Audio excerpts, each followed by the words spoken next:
né? Então, a análise do comportamento, ela vai tentar entender como funcionam essas relações de controle. Uma coisa interessante, aliás, importante, né, da gente notar, então, é que a abordagem do Skinner, ela não é o behaviorismo. Quando a gente fala behaviorismo é uma filosofia, né? A filosofia behaviorista, né? O Skinner ele trabalhou com análise do comportamento. Inclusive você tem livros assim que explicam teoria e prática de análise do comportamento, né? Seria a abordagem do Skinner, né? Também chamada de psicologia comportamental, tá bom? Às vezes as pessoas confundem um pouco isso aí. Mas a raiz da abordagem teórica do Skinner é justamente o behaviorismo radical, tá bom? Vamos seguir. Então, a consequência do comportamento aumentou ou diminuiu a frequência do comportamento? É isso que a gente tem que entender para saber se aquilo foi um reforço positivo, se foi um reforço negativo, tá? Então, vamos lá. Se aumentou, então a gente tem que verificar se o estímulo foi acrescentado ou retirado do ambiente em decorrência da ocorrência do comportamento, né? Se foi acrescentado a consequência reforçadora positiva, então, assim, por exemplo,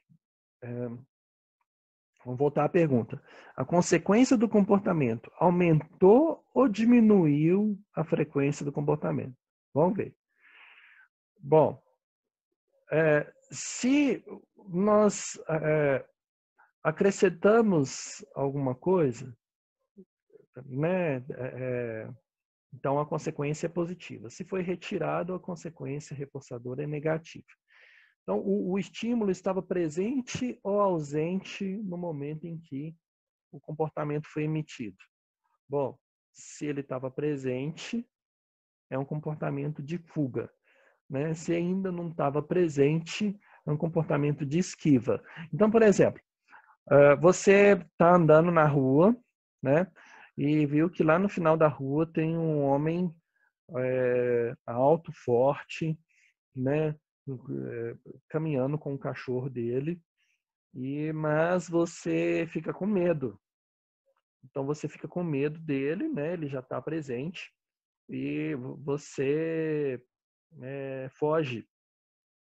Você foge dali, daquela rua, você vai para um outro espaço, né? Ou então, digamos que essa pessoa até já começa a falar com você alguma coisa e aí você foge dali, né? Isso é um comportamento de fuga. Comportamento de esquiva é assim: o quê? Eu não vou passar pelo anel rodoviário, não. Lá é movimentado demais. Acabei de tirar a carteira. Vou passar por lá, não. Vai que acontece alguma coisa. Compreende? Então você fugiu também, é uma fuga. Só que o estímulo ainda não estava presente, né? Então você se esquivou de ir ali. Quer ver uma outra coisa? Você vai numa festa de aniversário e aí quando chega na festa de aniversário, você vê de longe que sua ex-namorada tá lá. O que você faz? Dá as costas, vai embora. Você fugiu. Isso seria um comportamento de fuga, né? O comportamento de esquiva seria como? Ah, eu não vou na festa de aniversário, não. Não sei quem vai estar lá, não conheço ninguém. E se a dona Maria Joaquina estiver lá? Ah, eu não vou, não. Esse seria um comportamento de esquiva, tá bom? Bom, continuando. Se o comportamento diminuiu, então a gente tem que ver o quê? O comportamento parou de produzir uma consequência reforçadora? Se sim, teve uma extinção operante, né? Se não, as consequências vão ser punitivas, tá? Um estímulo foi acrescentado ou retirado do ambiente em decorrência da emissão do comportamento. Se foi acrescentado, for uma consequência punitiva positiva, se foi retirado, for uma consequência punitiva negativa. Por exemplo, você quer que o seu menino pare de ficar vendo videogame todo dia. Então, aí você fala assim, olha, as suas notas na escola não estão boas, vou fazer o seguinte, vou tirar seu videogame, agora você vai jogar só sábado, 4 horas da tarde, de 4 a 5. Pronto, e sem conversa. Né? Então, assim, foi uma consequência punitiva negativa no sentido de você tirar aquilo que dava prazer para aquela criança. Tá? Esse positivo e negativo não quer dizer que foi bom ou ruim. É só o fato de você acrescentar um estímulo ou retirar um estímulo. Tá? Então, qual que seria a perspectiva tradicional do conceito de personalidade, né? O que seria personalidade? Aí nós vamos ver isso e ver como que a psicologia comportamental também vê a personalidade. Personalidade tem origem no latim, designa persona, que seria a máscara utilizada pelos atores gregos, que tinha função de caracterizar o personagem e amplificar a voz do ator. Isso é uma coisa que a gente já viu logo nas primeiras aulas, né? Então, o termo carrega a suposição de que personalidade é o modo como os indivíduos se apresentam para o mundo, mas não exatamente como a pessoa é em sua essência. Claro, né, você pode agir pela consequência reforçadora, que seria, por exemplo, o elogio de alguém. Então, você, de certa forma, modela o seu comportamento de acordo com uma resposta desejável que você quer. Né? Você modela o seu comportamento, você ajusta o seu comportamento a determinada situação para receber um elogio, para receber uma recompensa, para que as pessoas gostem de você, né? Enfim. A análise do comportamento, ela se propõe a compreender o comportamento humano em todos os seus aspectos, incluindo entre eles as questões clássicas abordadas sob o construto da personalidade. Quando a gente fala construto, seria um conceito assim, muito complexo que a psicologia estuda. Então, a gente tem um construto da personalidade. Então, dentro de personalidade, nós temos várias teorias, vários pesquisadores, né, investigaram o que seria personalidade, tentaram explicar o que é personalidade. E ainda não tem assim um consenso do que seja personalidade, de tamanha complexidade. Você tem outros construtos, você tem construto da inteligência, né, da motivação, são vários construtos que a psicologia tem. A análise do comportamento estuda a personalidade. Então, noção de personalidade a partir da análise do comportamento. A análise do comportamento reconhece que os comportamentos de todos os indivíduos apresentam alguns padrões bastante regulares. Então, por isso, com a mesma segurança que descrevemos a cor dos olhos, estatura ou uma marca de nascença, frequentemente usamos adjetivos para descrever as pessoas ao nosso redor.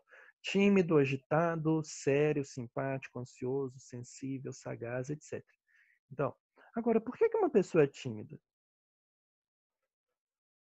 Provavelmente, né, assim, de acordo com a análise do comportamento, uma pessoa pode ser tímida por conta de reforços negativos que ela teve ao longo da vida.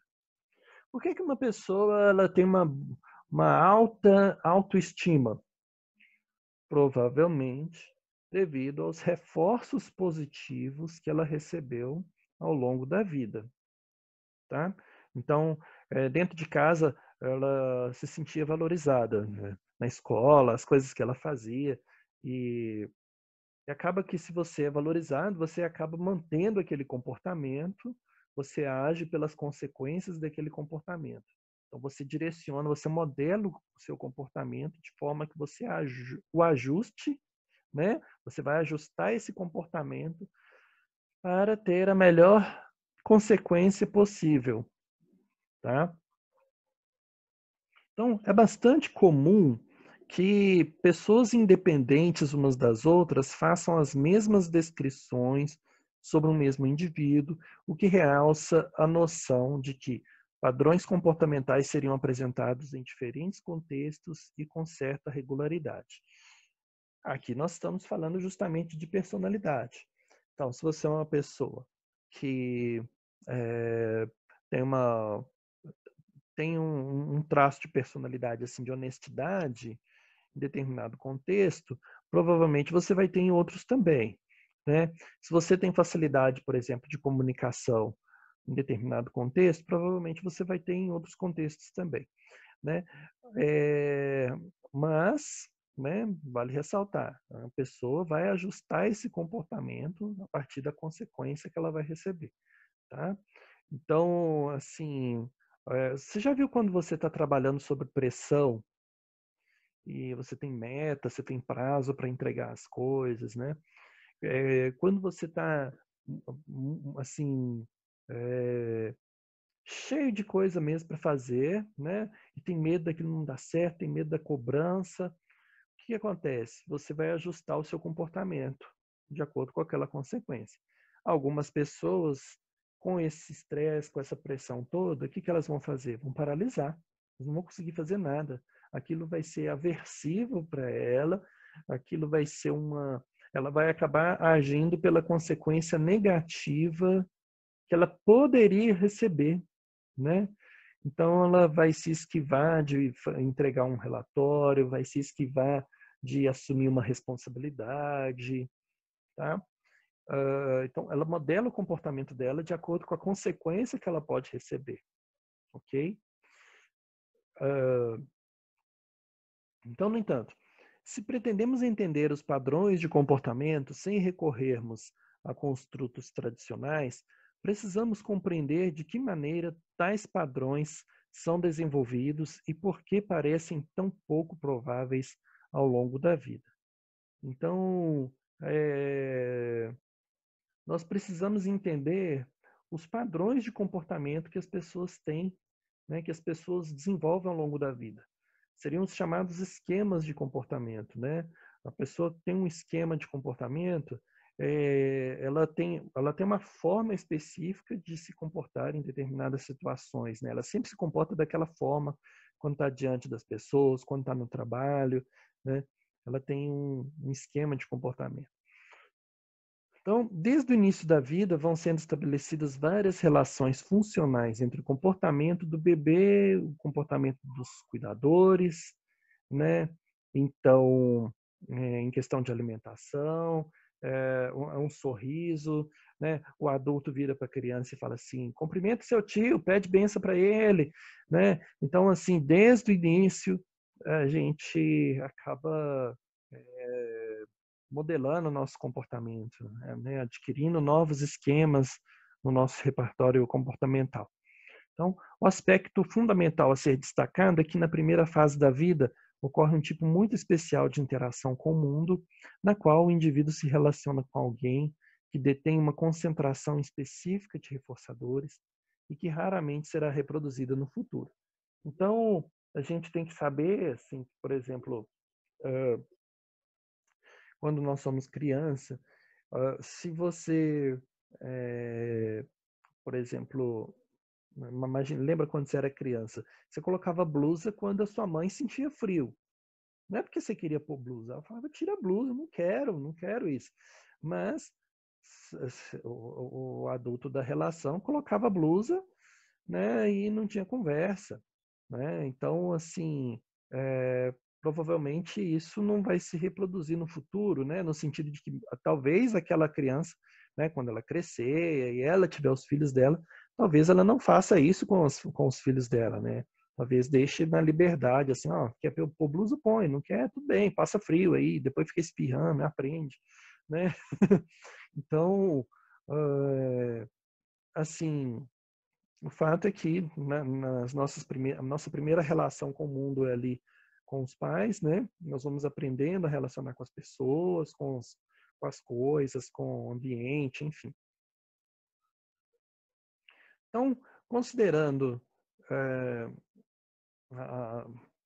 então aqui, ó, embora se reconheça a importância das primeiras relações estabelecidas entre criança e mundo, não se pode afirmar que as mesmas sejam as únicas responsáveis pela constituição do que se define por personalidade. Claramente, inúmeras e complexas relações do indivíduo com o mundo devem ser entendidas como elementos responsáveis da criação de seus padrões de comportamento.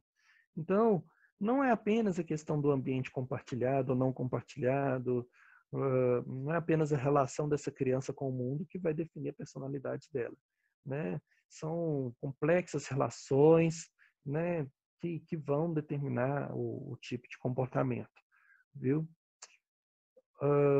Bom, primeiro nível de seleção, aspectos herdados da personalidade. Vamos lá.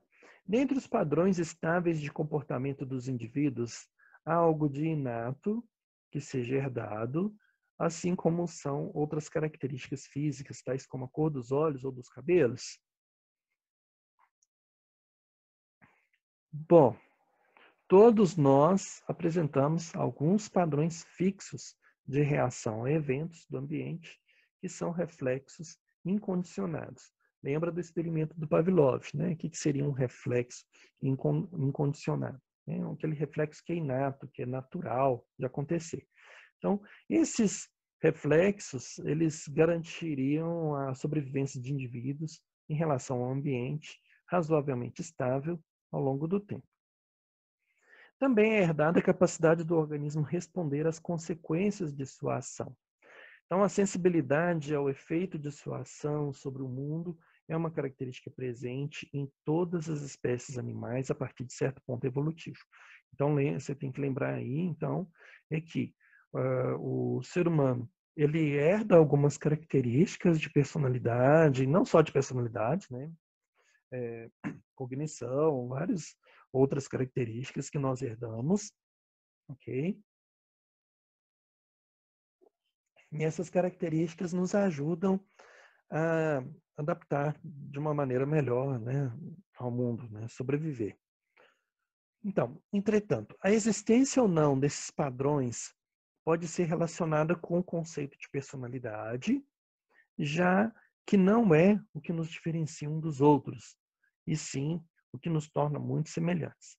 O que há então de individual em padrões aparentemente tão semelhantes?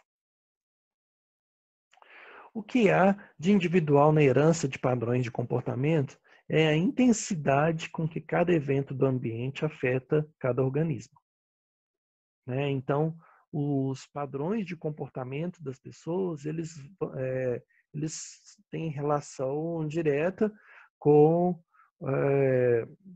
com o estímulo do ambiente ali, né? Determinado evento, né? Ele é tão intenso para certas pessoas, elas têm reações assim, por exemplo, de muito medo, pânico ou de fuga, né? Coisa que para outra pessoa não atingiria, né? Não seria assim dessa forma. Por exemplo, é toda essa situação que nós estamos passando hoje, né, do coronavírus. Para algumas pessoas, isso é uma questão assim que vai passar tranquilamente, né? A pessoa não precisa se preocupar tanto, o pessoal está exagerando, né?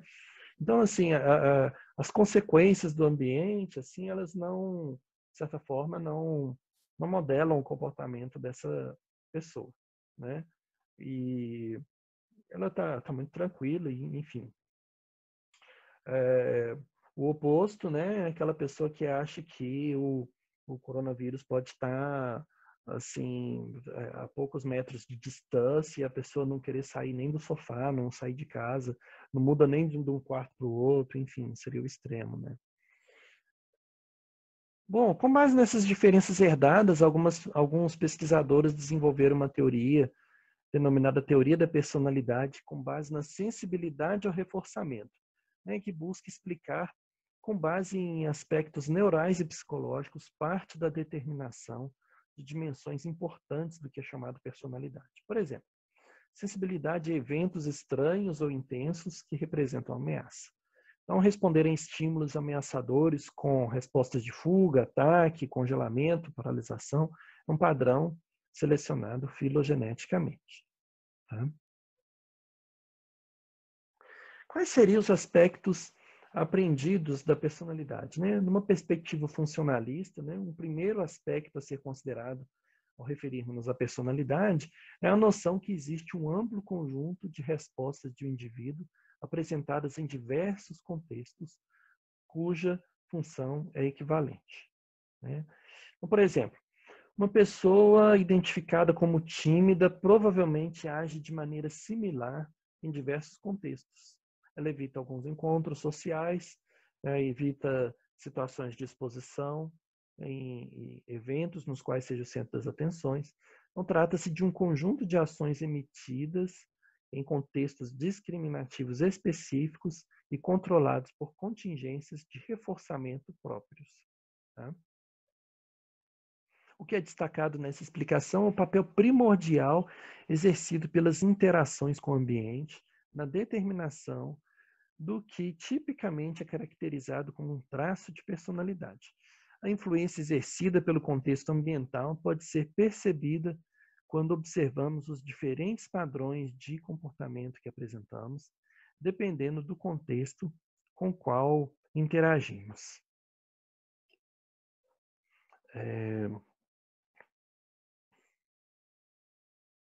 Um terceiro nível de seleção seriam os aspectos verbais da personalidade. Então, enquanto no nível filogenético de determinação, a seleção natural propicia a constituição do organismo com suas características anatômicas, repertório inato de particularidades, o condicionamento operante que ocorre no nível ontogenético constitui a pessoa, considerada aqui como um indivíduo, com seu repertório de comportamentos que lhe é único.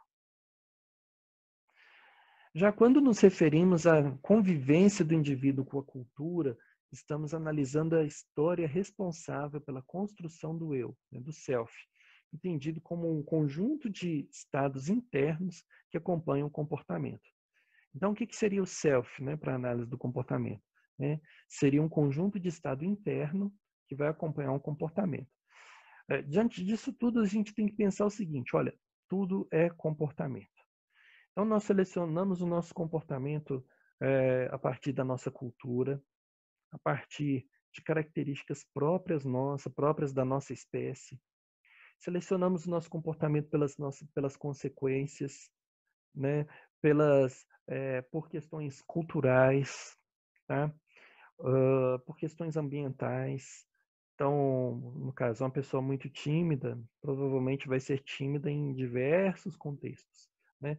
Ah, e tem como mudar isso? Tem como trabalhar isso? Tem, né? Ajudando a pessoa a pensar em outras consequências reforçadoras, né? Primeiro, identificar aquele, aquele evento que está acontecendo ali, que reforça esse comportamento de timidez. Então, vamos tentar identificar o que está acontecendo, né? Para que esse comportamento de timidez se mantenha. E depois nós vamos tentar modificar assim as consequências reforçadoras desse comportamento, ok? Então, esse processo tem início e manutenção a partir da determinação que cada indivíduo passa a ter com relação a um aspecto importante na vida do outro indivíduo, constituindo o ambiente social. Nesses casos, a análise dos comportamentos de cada um dos indivíduos considera um entrelaçamento no qual a ação de um ambiente é para o outro e vice-versa. Esse conjunto complexo de variáveis entrelaçadas seria, então, responsável pela formação do eu, daquilo que diferencia cada organismo humano em uma pessoa, e então, cada pessoa em um self único. Em outras palavras, estamos falando de sua subjetividade. Então, sem um terceiro nível de seleção, é impossível discutir-se a construção da subjetividade. A noção de eu que os sujeitos constroem de si mesmos e para os outros estão intimamente relacionados com o tema da personalidade. A personalidade, desse ponto de vista, resulta de uma construção cultural, construção na qual o indivíduo tem como fundamentos o próprio corpo, o comportamento verbal da comunidade. O corpo seria, nesse processo, um elemento comum e permanente perante o fluxo de experiências passageiras de interação com o mundo, enquanto o comportamento verbal da comunidade constitui a liga que nomeia e estabelece a conexão e o sentido entre essas experiências. Então, o que seria personalidade segundo a análise do comportamento, né? Diz respeito a padrões de comportamento explicáveis por contingências a que os indivíduos foram submetidos em suas vidas. Assim, os padrões de comportamento são fruto tanto dessas contingências quanto de um substrato físico resultante de seleção natural e da variabilidade da espécie. Então, o que a gente poderia pensar, né, dentro disso tudo, né, o que nós falamos aqui? Que a personalidade para o Skinner, ela não tem a ver com questões do inconsciente, não tem a ver com questões assim de questões internas, não. A personalidade ela é construída a partir do ambiente externo. Para o Skinner, a personalidade ela é construída a partir das consequências reforçadoras que você tem, né? A partir das respostas que o ambiente te dá. Ali que seria a construção da personalidade dos indivíduos. Tá? Então,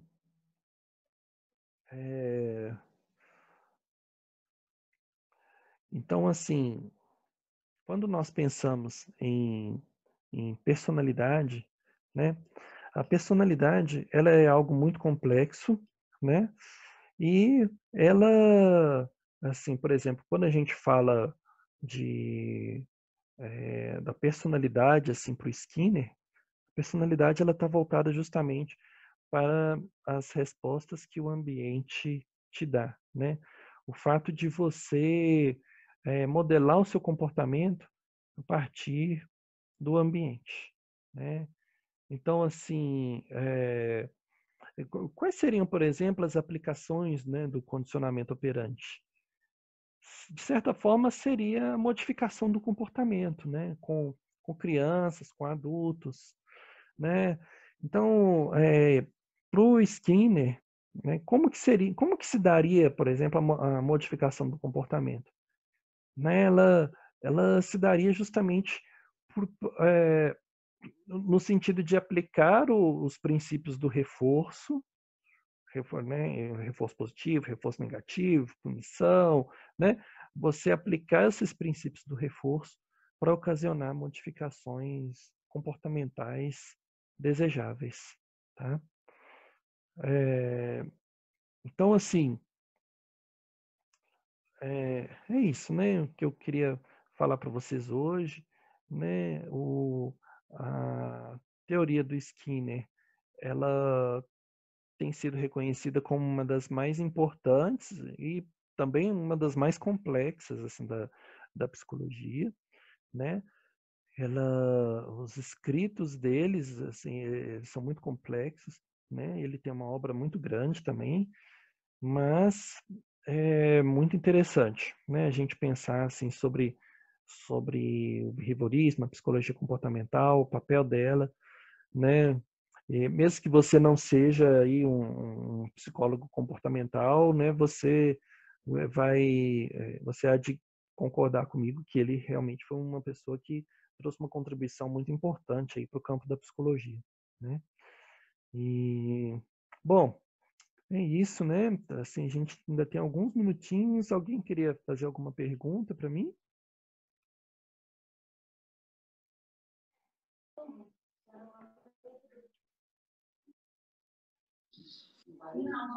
Eu acho que está tranquilo, né? Tá muito bem abordado. A gente pode dar uma revisada também no vídeo. Ficou muito tranquilo.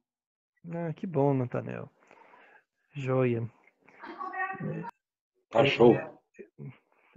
Beleza, valeu, gente.